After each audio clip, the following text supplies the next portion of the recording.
I think my parents resent me for starting my own family. Posted by you/Led Owen. I had something of a revelation this weekend. I'm still processing how I feel about it and considering whether I should confront my parents. Anyway, here it is. I believe my parents resent me for starting my own family.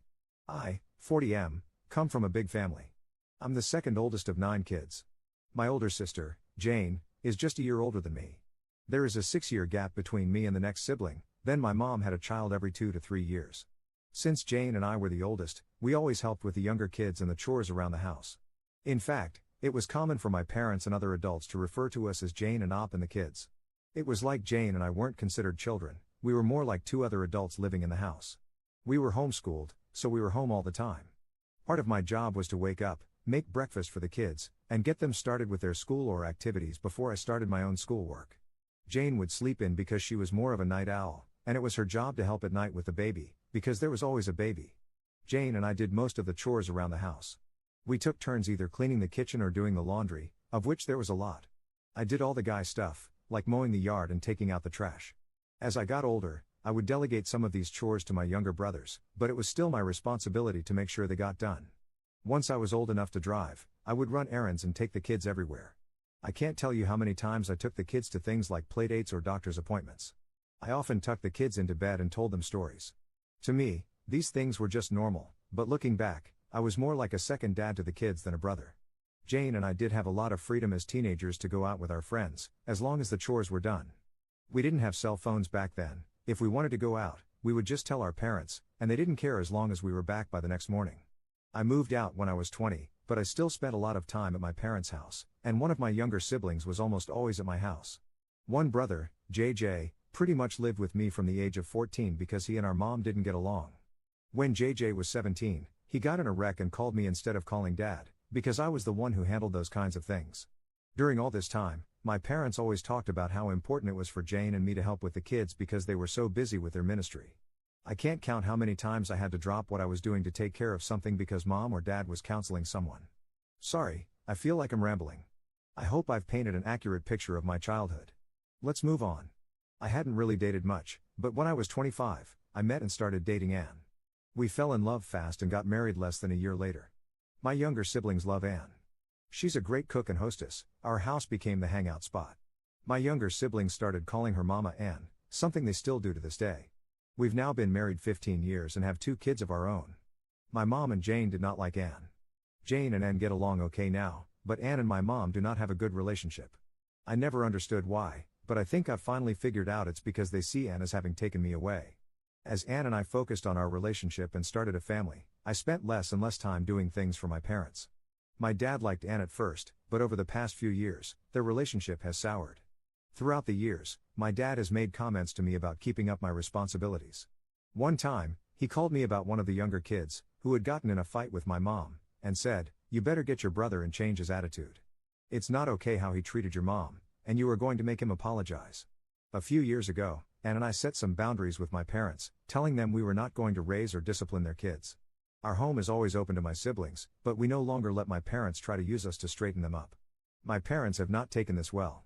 About a year ago, Anne injured her foot and couldn't walk for a while.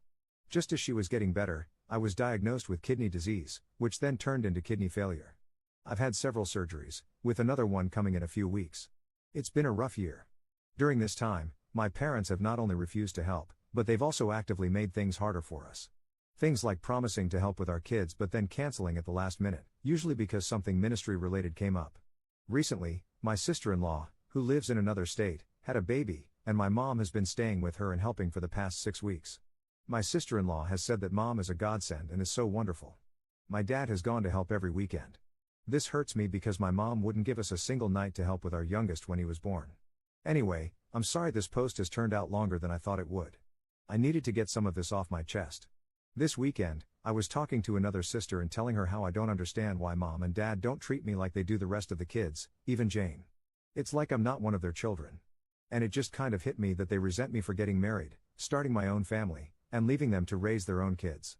Part of me is relieved to finally realize why they treat me like they do, and part of me is sad. I'm kind of scared about this upcoming surgery, and I really wish I had a parent I could talk to about it. But I don't feel like I have parents, just some people I co-parented my siblings with. /relevant comments. Commenter. Your parents used religion as an excuse not to parent. It was extremely poor parenting, and it was wrong of them to expect you to do the job they should have been doing. Your parents need a wake-up call about their selfishness. Hit them hard with what they've done wrong, then go no contact. You don't need that kind of negativity in your life.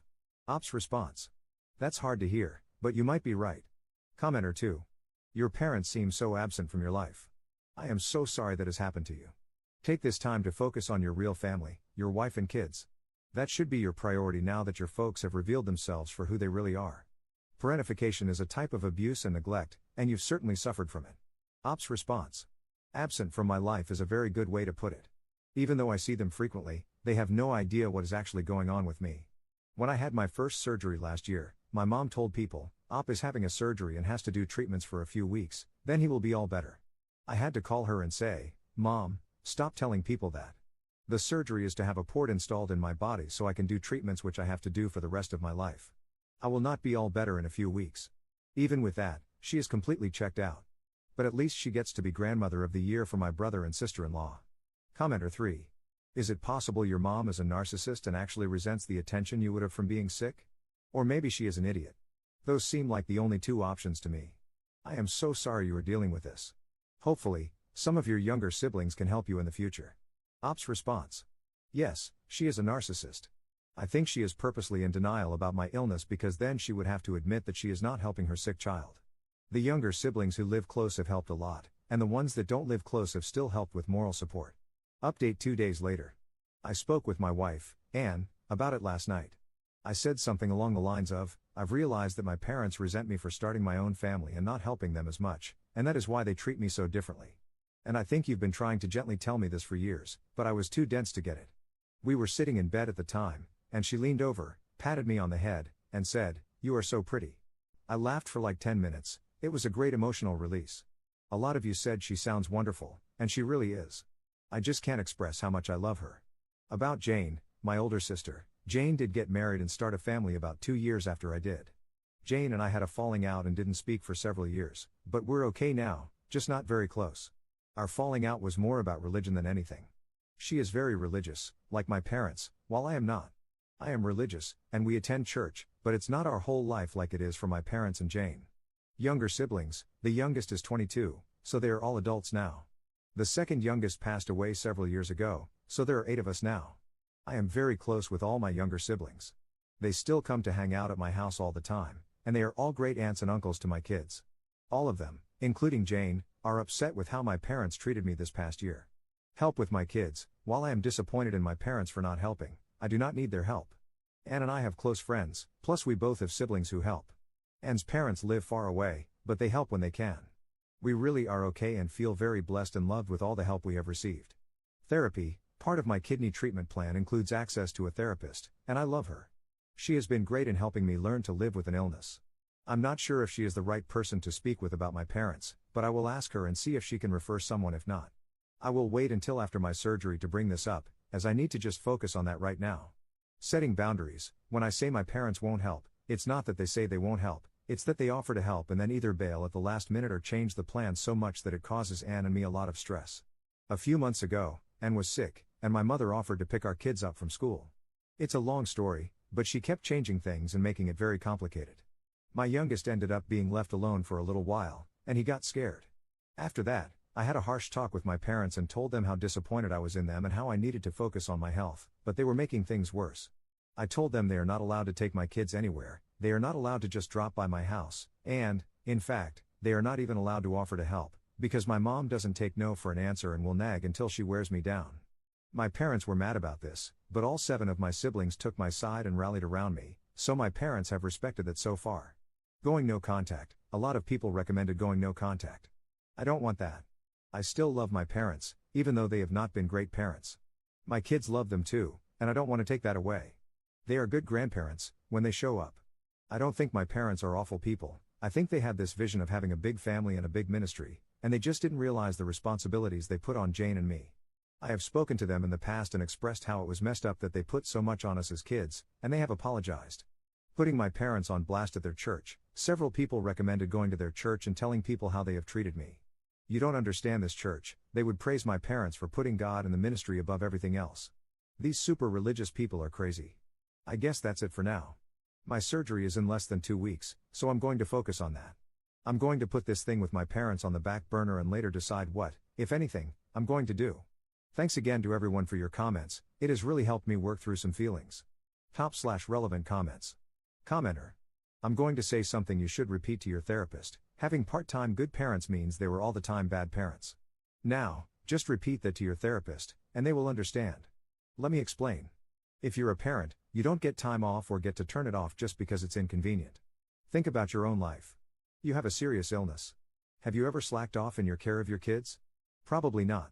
It might have changed how you did things, but you were still a good parent 99% of the time, 1% for times when we mess up. I hate to say this, but those good parent moments were nothing more than a show. It's a form of gaslighting. Second update 3 weeks later.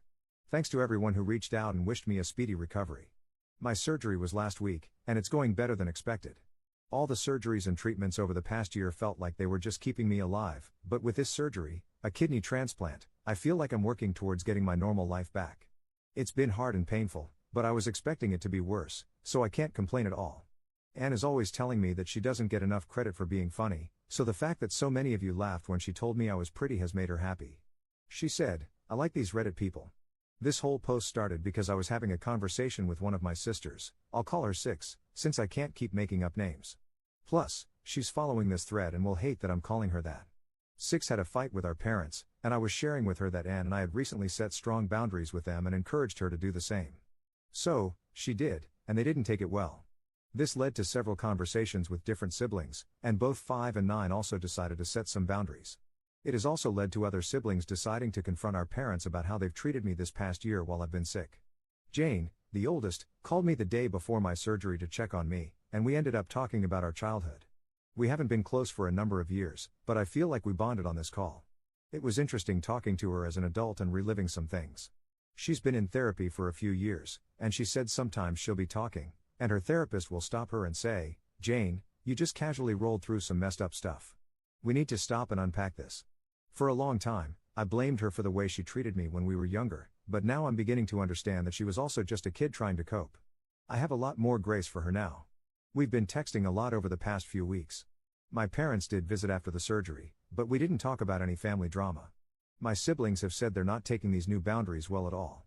I hope that one day they wake up, realize that all 8 of their children are disappointed in them, and work to be better people, but I'm not holding my breath.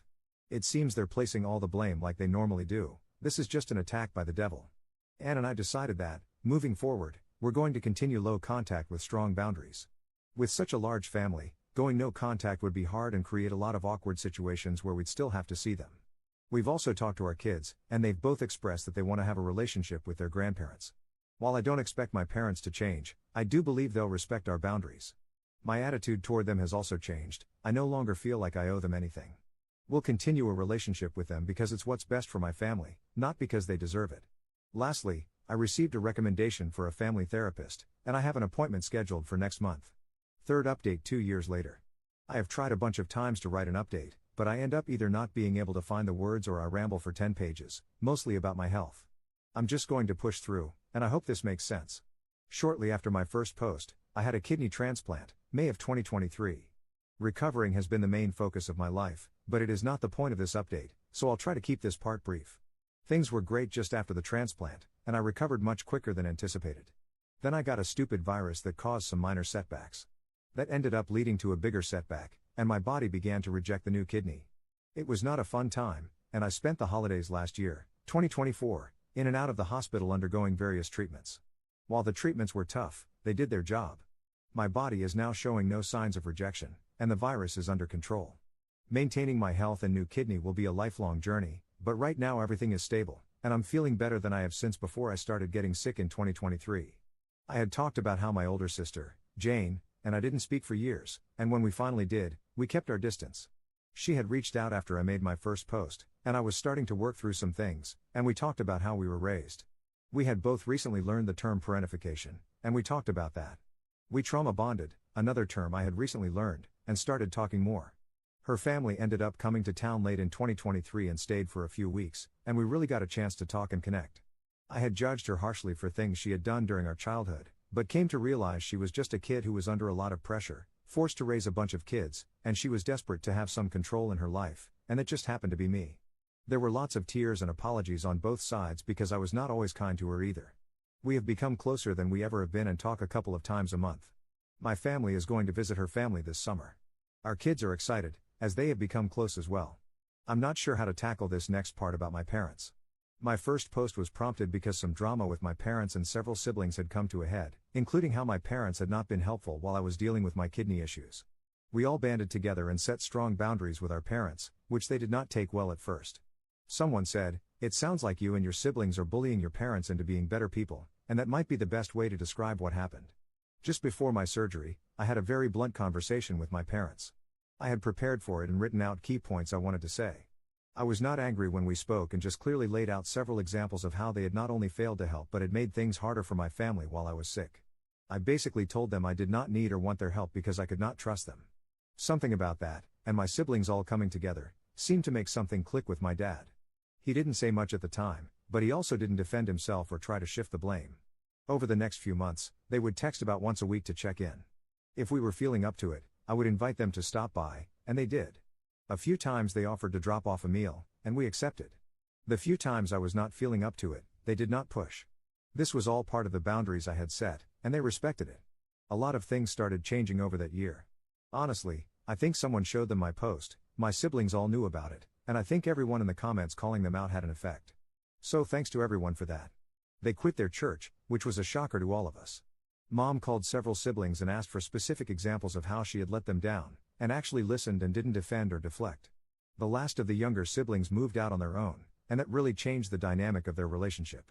I can't say exactly when or why it happened, but over the course of 2023, things changed, seemingly for the better. My parents started doing more things with my kids and actually showing up for events. I saw they were making an effort and had a talk with them, telling them that if they really wanted to connect, they would have to find things my kids liked and figure out a way to participate. I told them they can't just plan something they want to do and expect my kids to tag along. My dad found a hobby that my oldest was interested in, and they have gone down a whole rabbit hole with that. My mom and youngest discovered a restaurant they really like, and they go there together. It's not perfect, but they are building a relationship that seems healthy. My wife and I are still cautious but optimistic. As for my relationship with them, I have just kind of disconnected emotionally. As a teenager, I read Ender's Game, and I related to Ender, in the way the adults were always setting him up so that he knew he would never have backup. He had to win on his own or die trying. I felt like that most of my life, no backup, no support from any adult, just me, and later my wife. I've built my own support system with my peers, and that's good enough. I'm glad my kids are finally getting decent grandparents, but I'll never have a serious conversation with my parents about what's going on with me. On hard days, I have my wife and a few close friends, and I feel incredibly lucky, as that's more than a lot of people. Well, I'm going to stop there before I really start to just ramble. Thanks to everyone who has reached out to offer support and kind words. Hearing stories from people with similar backgrounds can be very comforting.